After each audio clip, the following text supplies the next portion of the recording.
Just over a year ago, I set myself a challenge for 2022. My challenge was to eat something from the garden every single day for a whole year. For a bit of background, my name's Harriet and I live with my husband Mauro on 4 acres of land here in the hills of eastern Spain.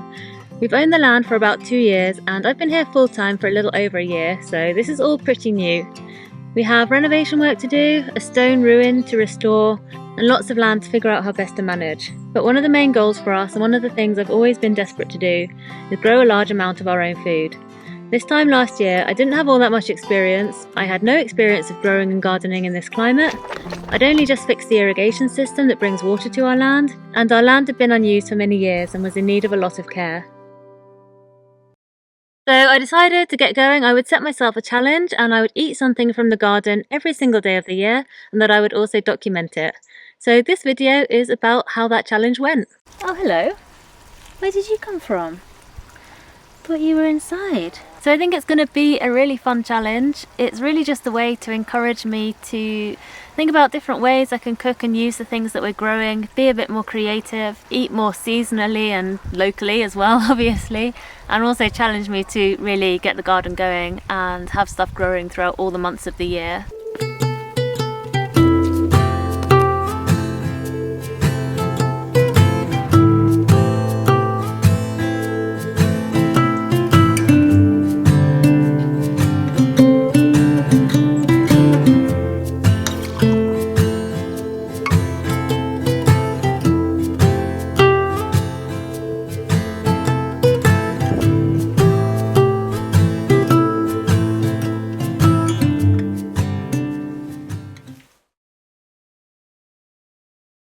I wanted to just share with you the state of the garden as it is right now. So here in front of the house is one area where we've got a few beds. There's not a whole lot growing in here at the moment. There's a huge cauliflower, which seems to be putting all its energy into leaves. I think there's actually still a pumpkin or two hanging around here, which just don't seem to be ripening. We've got a bed of brassicas, one level down, so I'm just about a metre lower now. We've got another bed area in front of the house. That's where I was just a minute ago, standing up here. And down here we've got a path with beds on either side. Banana, mint, kale, more kale growing here. A few seedlings in here, a lemon tree, a pomegranate tree here which has no leaves as it's winter. Little section of turnips and radishes. Here's one which is looking particularly promising. More broad beans. Some young, very young Brussels sprouts. Lemon verbena, which is a perennial. A young quince tree. And a slightly more successful lemon tree. And then down another level, just in front of the water deposit which is behind me, we've got one of our main fields. So this field has quite a few vines in it. It also has some orange and tangerine trees. We also have one olive tree in this field, and just now at the start of 2022 I am starting to develop this field a little more into rows. So I am literally in the process of building these beds right now. So at the minute we've just got a few rows. I will probably in the next few weeks just extend this bed along here. So yeah, this is what we've got at the moment. It's not a huge growing area, but hopefully we'll be expanding it throughout the year. For the first few weeks of this challenge, I took everything pretty seriously. I had a spreadsheet where I took notes of everything that I ate from the garden every day. I took a little picture or video clip every single day and uploaded it and had everything organised into files and folders. And I was generally eating a lot of green leafy stuff, which was mostly what we had at the moment. Lots of kale, other brassicas, radishes, so that was the kind of stuff I was eating. I also ate actual radishes from time to time, although to be honest I prefer the leaves and the seed pods. I once found some potatoes which I thought had all died, so I was pretty happy about that. And I also picked herbs and things like that which were growing around the garden.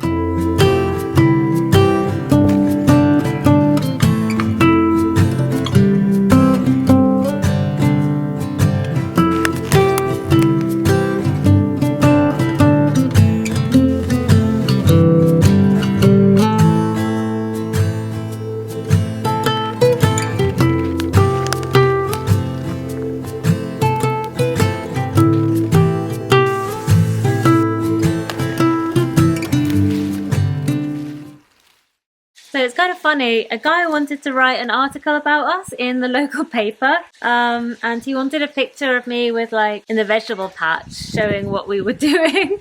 So I thought I would pick a load of stuff and put it in a basket and pose with this basket of produce.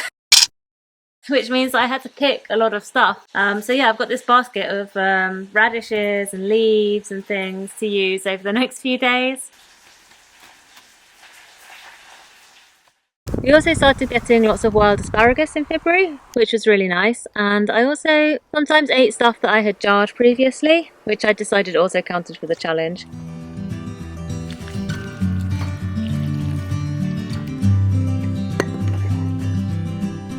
Today we are having some olives from last year.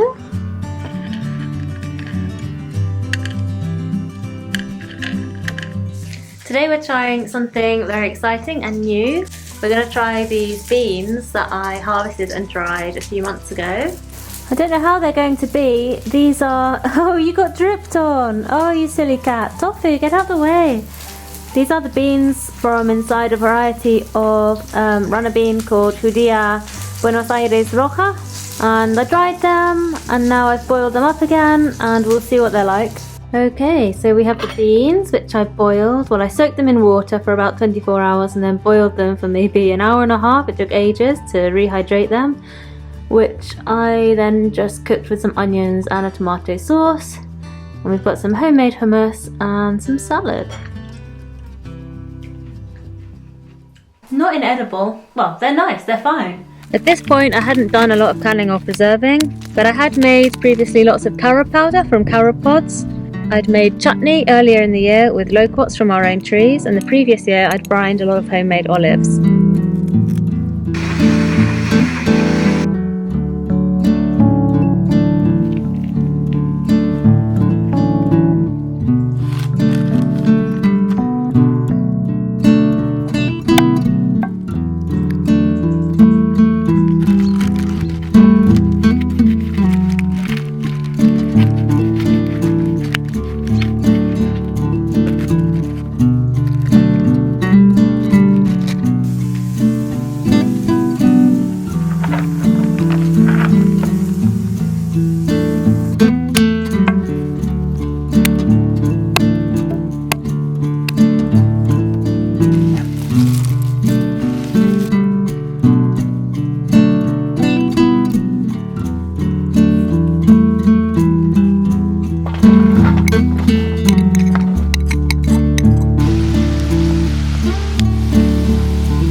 In February I went to stay in the city for a few days, and I actually took a big bag of oranges with me so that I could eat at least one every day and still complete the challenge. In fact, January and February, and probably March and April as well, saw quite a lot of orange and tangerine consumption.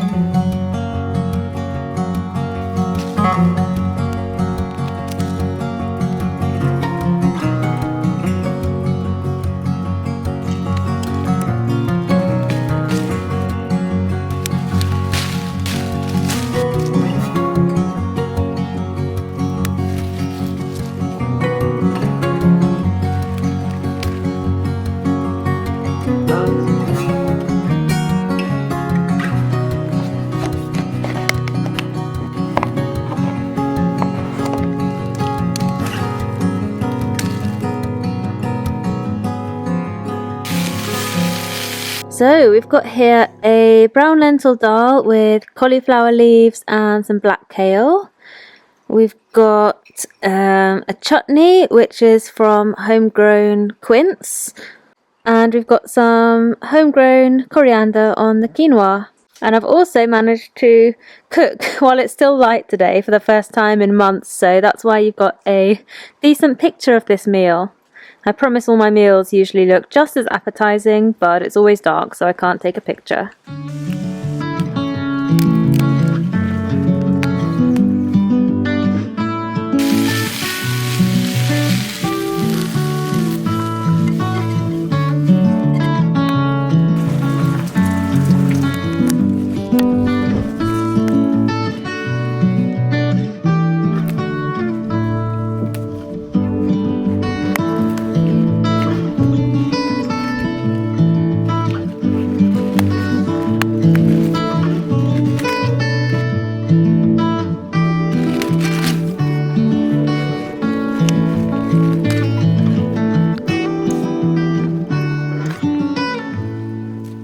I would just like to talk about this salad for a moment because I have made this salad a lot lately and it is so good. I've made it a lot more than I've shown in the videos. I've been making it pretty much every other day because it's so simple and it's a really good way to use up a lot of stuff that we've got growing in the garden at the moment.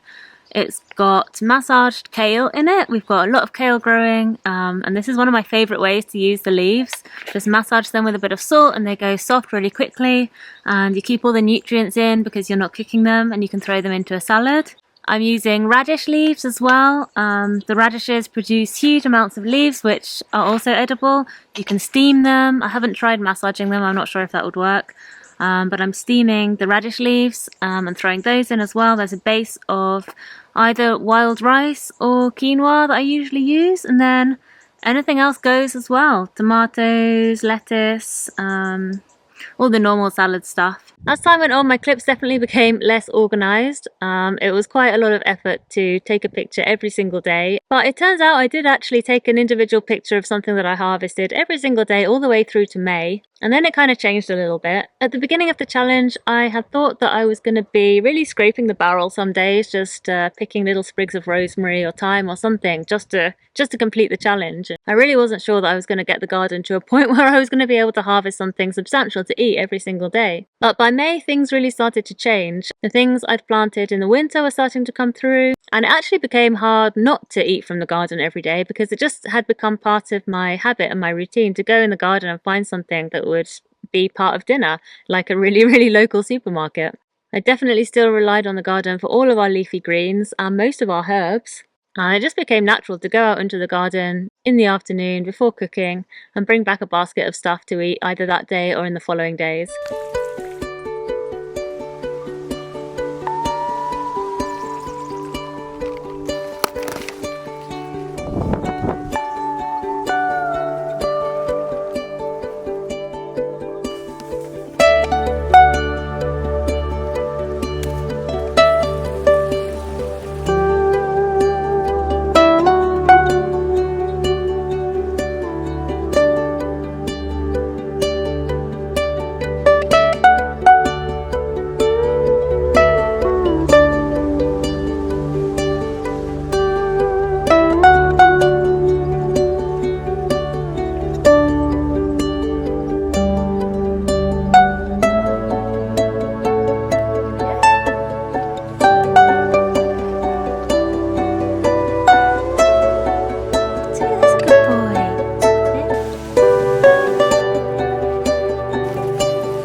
Throughout all this time, I was really gearing up the garden for spring and summer as well. This was going to be my first real season of growing, the first season I was going into where I knew I had a reliable water source in the garden, which is absolutely essential here in Spain, where our summers are long and dry and you're very limited in what you can grow without irrigation. Our main garden area, or what was to become our main garden area, was just an empty field dotted with fruit trees and vines, and I wanted to plant more trees and build a series of beds in this area. I'd originally done some experiments with flood irrigation, the traditional irrigation method, but I didn't know enough about it, nor could I fix the broken irrigation canals in time for summer, so I built simple stone or wood-bordered beds, laid wood chips in between for the paths, and decided I would just water with a hose for the time being. Building the beds took a lot of time, far longer than I'd imagined, and as seedlings grew and needed to go out, it became a bit of a race against time to build more beds and prepare more soil for them to go into. But I didn't mind the work. It was honestly the most exciting thing to see the garden start to come together, and I was growing so many things for the first time, which I was so excited about. By the end of spring, I had started many seedlings. I had mostly made all of the 26 beds, which we now have, and I had also planted 12 fruit trees, which was about as many as I thought I could handle watering by hand with the watering can. Year was very much about experimenting, learning, doing as many different things as we could, seeing what worked and seeing what we liked, but as part of that we made a lot of mistakes. One thing I did was make a homemade solar dehydrator to try and deal with some of our excess stuff, particularly the plums. I put a load of plums in it and they dehydrated fine and I was pretty happy, but when I put them in jars I later discovered that loads of bugs attached inside the jars and it was pretty gross, so I had to give the whole lot to the chickens. They also ruined an entire batch of sauerkraut, had to throw away several jars of carob powder which also got bugs in, and I had lots of underwhelming harvests. Some of the experimenting I did was with growing more staple food like potatoes, corn and amaranth. I was really interested to see how this was going to turn out, to see how much work would be involved in growing, harvesting and processing these kinds of things, and to see whether any of them seemed like they could be something that we could actually grow and could become a staple food for us, or whether it was just not going to be worth it.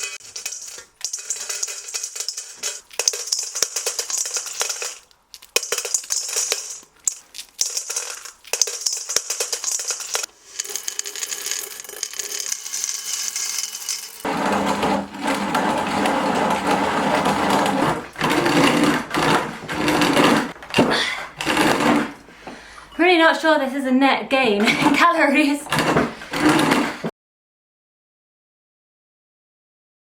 So yeah, I learned a lot and I've still got so much more to learn, of course, but some stuff did go pretty well this summer. Here's a look at some of the stuff that we were eating over those months.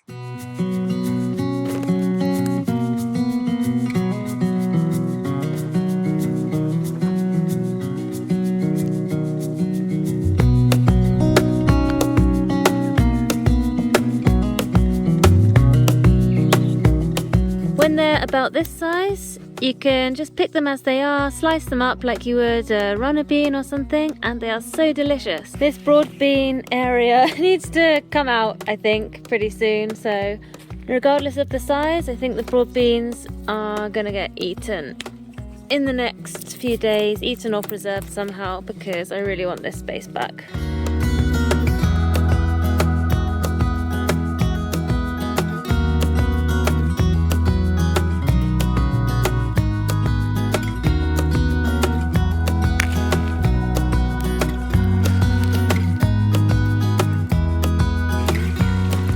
Okay, this is a typical day lately where I've got a whole mix of things from the garden and that I foraged while I was out on a dog walk. We've got chard from the garden, we've got a few plantain leaves, wild onion flower, we've got some thyme, some rosemary, some sage leaves, a little bit of nettle left over from yesterday, and this is all going to go into a stew.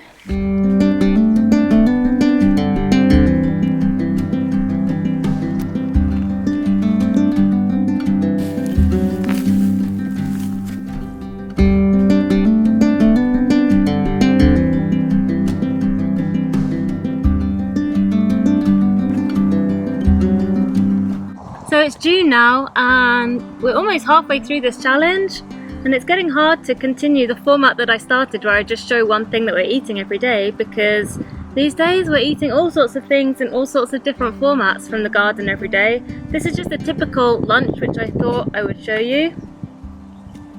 We've got a pea and mint dip on a cracker.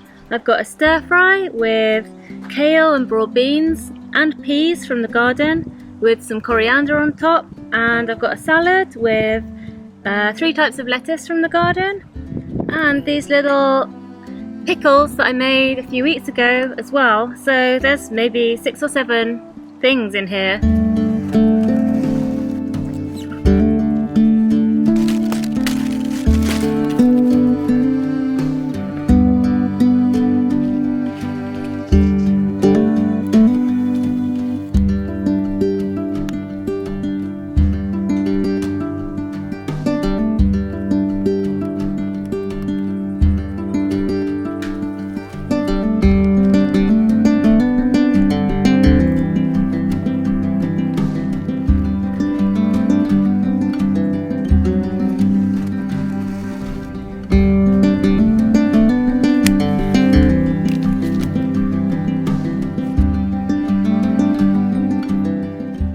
From about July onwards, my documenting of what we were picking and harvesting definitely became a bit more sporadic. At this point I was thinking that I probably wasn't even going to make the video. It all just seemed a bit silly and pointless. It was clear the challenge was we were going to complete it.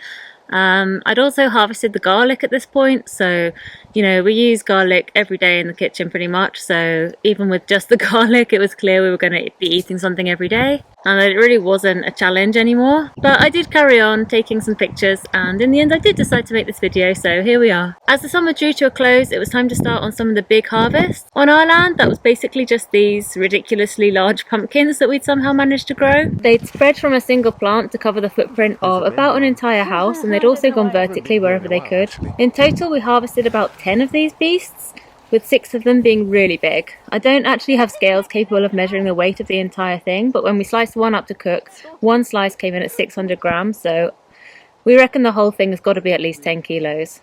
Okay, so we know Una weighs about 10 kilos. Yep. Now we're going to compare, because we don't actually have any scales big enough. Oh, this is heavier. It's heavier? Not much, but Okay. yeah. If you want to see what we cook with some of this stuff, I'm thinking we've still got a lot more to eat, so I'm thinking I'm going to make a video of a week or however long it takes to get through an entire one of these and show you everything that we cook with it. At the minute our kitchen is super ugly and in the middle of renovation, so it's not a great place to film anything, but when that's looking a bit nicer, I'm sure we'll still have some of these to eat, so I'll show you what we're cooking. So squash was about the only thing we had a massive bounty of this year.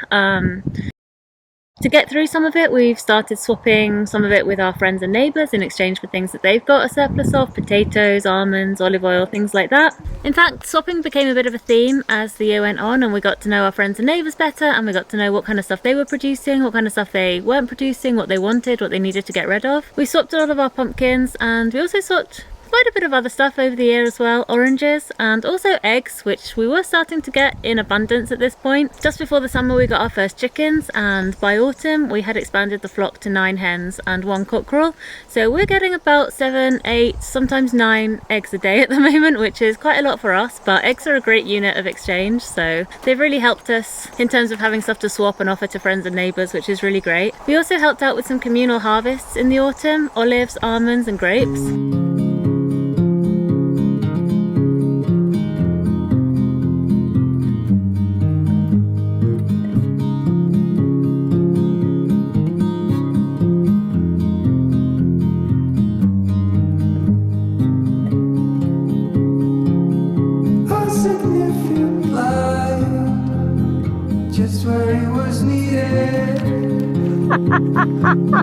Gleaming black as night, cloistered in injustice, dead in the eye of time.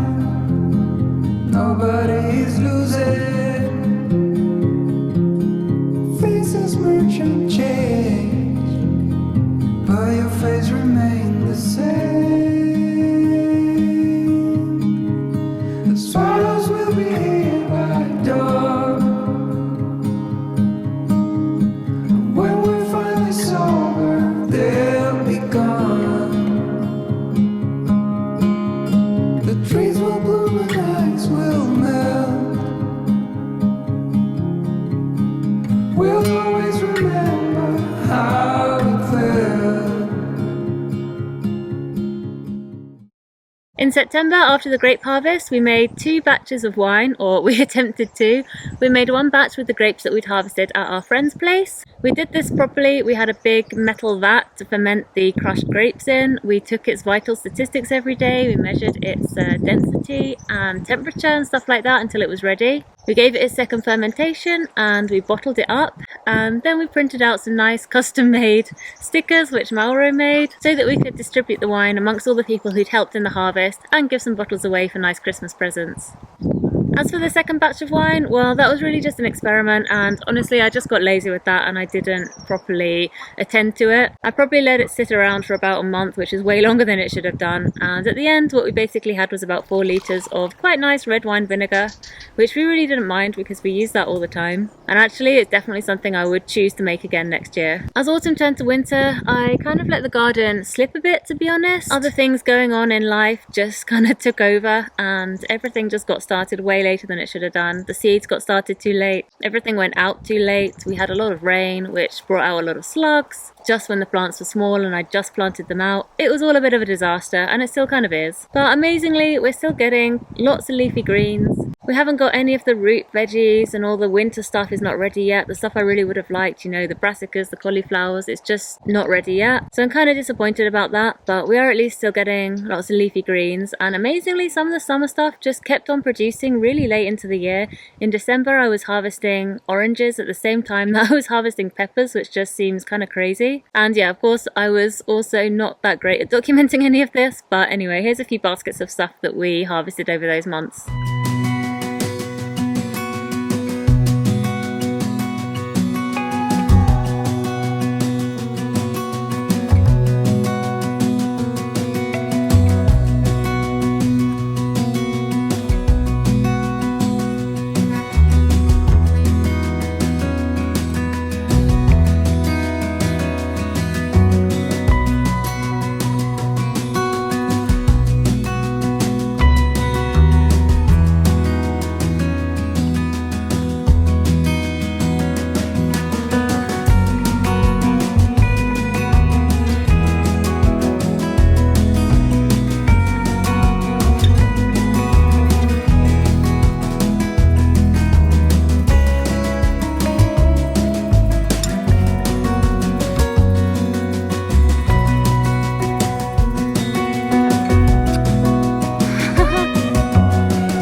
So anyway, now we're back at January again, and it's been a whole year. We're back to eating oranges every day. We've seen a full set of seasons come and go. I've obviously learnt a lot this year in terms of just gardening skills, how to grow in this climate and all of that stuff, which is kind of new.